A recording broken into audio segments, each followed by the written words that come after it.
techniques today by which we can take a project such as this, and it's a jumble of wires and twisted metal and broken wood and some old wheels, probably found in a barn or maybe out in a field. This is another view of it. I like the box up here that says, "Fragile, handle with care." But this is often what we start with. And by using these techniques, we are able to change this into this. This is a standard J1. It was very popular as a military trainer back in 1917. U.S. pilots used this type of a plane to learn to fly before they were shipped to Europe to fight in World War I. You found your project, and this is one of our projects. This is a Lockheed Vega that was first built in 1933. You need to transport it to your facility. And so, our Lockheed Vega was transported in this trailer from Southern California to Bucks County. Unfortunately, while the Lockheed was being stored in Southern California for 25 years, it suffered through several floods. But at any rate, we brought it in. This is the wing for the Lockheed Vega. It was carried in another truck, which was enclosed. This wing is covered with plywood, and it's a one-piece wing. And you can see it's quite a big structure. It's good to have a suitable facility in which to restore your aircraft. It's not absolutely necessary. This is a Beech stagger wing, and this was restored in a garage by my employer. With one or two of his friends, they finished this whole plane.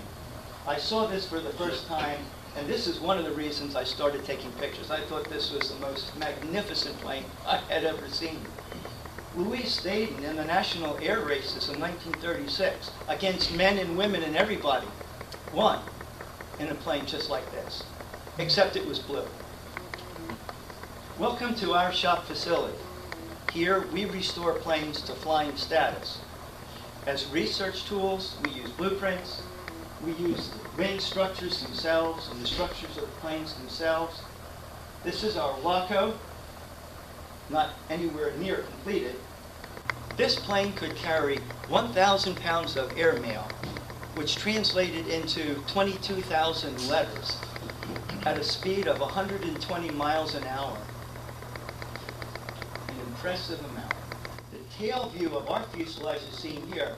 You notice the whole fuselage is green, and that's indicative of the fact that this whole fuselage is metal.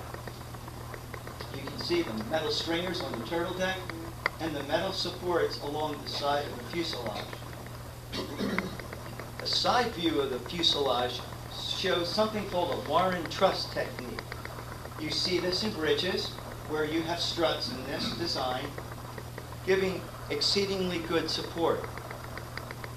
Harold Pitcairn, who designed and built the Pitcairn mail wings, had a great concern, and that was that the high morbidity and mortality rates to his pilots once these planes crashed, and these planes crashed a lot, was important to him. He wanted to safeguard his pilots. And so he designed this. Interestingly, these struts are square, hollow 1-inch tubing that are welded together. These men flew in all kinds of weather.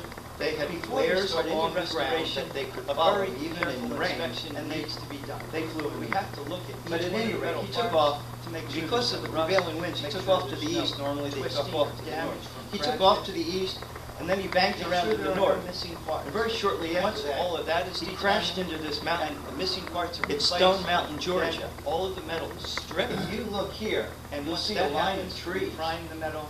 That line of trees grabbed his plane and held it and kept it from sliding down into the valley, probably killing him. This is epoxy primer. He suffered 2 injuries that night. The first injury was on these struts. He broke his little finger. The second injury was he split his lip. So Harold Pitcairn's design truly did save Johnny Keitel's life. It saved the airmail, and Johnny Keitel lived to fly again. Once this is dried, here, this half shell is affixed to the fuselage itself. I can't help but marvel at the fact that 5 to 7 people could fly inside this fuselage. It's just amazing. It's a very narrow structure.